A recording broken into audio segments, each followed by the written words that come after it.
ఆయన ఏమో మొక్కుబడి చేసిన మొక్కుబడిని నిర్లక్ష్య పెట్టి దాన్ని పట్టించుకోకుండా మానేస్తే ఏం జరగచ్చు?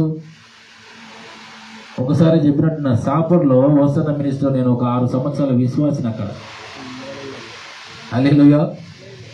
మేదక్క అని ఉండే ఒక అక్క, వాళ్ళ కొడుకు స్వరూప్ దేవునికి ఇస్తారని చిన్నగా ఉన్నప్పుడే బాబు పుడితే తక్కువ నెలలకు పుట్టాడని చెప్పేసి అన్నాను.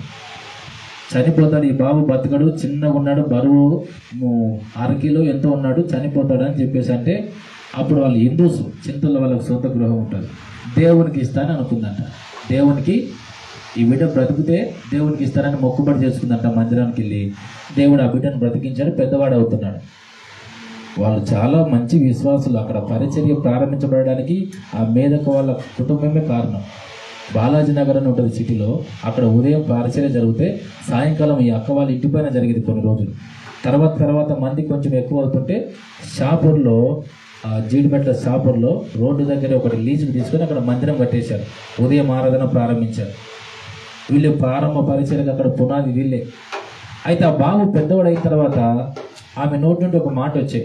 చాలామంది అడుగుతుంటే ఆ బాబును నాకు ఇవ్వడం ఇష్టం లేదు దేవునికి, నా కొడుకును చూడుకుని నేను ఉండలేను, వాళ్ళు లేకుండా నేను బ్రతకలేను, నేను ఇవ్వడం నాకు సాధ్యం కాదా అని చెప్పి అట్లా కొన్ని రోజులు అట్లే చూసి ఆమెకి ఏమైందో తెలియదు పాపం. విజయవాడ పెళ్లికి వస్తుంటే బ్రెయిన్ స్ట్రోక్ వచ్చే దాదాపుగా 3 సంవత్సరాల కోమలో ఉండే. హాస్పిటల్ చూపించడానికి అవకాశం లేక, పైసలు పెట్టలేక కేర్ హాస్పిటల్లో చాలా రోజుల నుంచి ఇంటికి తీసుకొచ్చి మంచానికి పరిమితం అయిపోయి జుట్టంతా కట్ చేసి చిన్నగా చేశారు. ఇక్కడ నోరు కోమ అంటే మాట్లాడలేదు, చూడలేదు, ఒక ప్రాణం ముక్కడు అట్లే ఉంటుంది. అలాంటి కోమకి వెళ్తే తర్వాత ఆమెకు తినలేదు కాబట్టి ఇక్కడ పైప్ వేశారు, ఒకటి హోల్ చేసి బొర్ర చేసి గొంతుకు.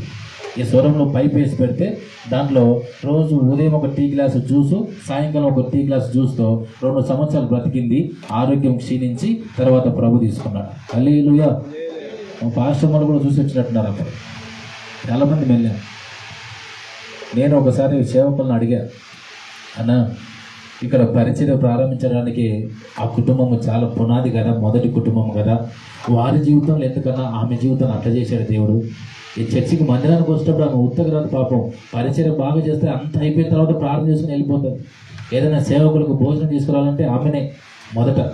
ఇంటి దగ్గర వచ్చేటప్పుడు మందిరానికి వచ్చేటప్పుడు ఊరికే రాదు, సేవకుడు తింటాడు అని చెప్పేసి సేవకుడు మంచి కోసం అని ఏదో ఒకటి కర్రీ వండుకొని అన్నం తీసుకొని బాక్స్ పట్టుకుని వస్తుండే ఆదివారం. అంతగా దేవుని సన్నిధిలో వైరాగ్యంగా పరిచర్య చేసుకుంటున్నా ఆమెకి ఎందుకు అట్లా వచ్చిందన్న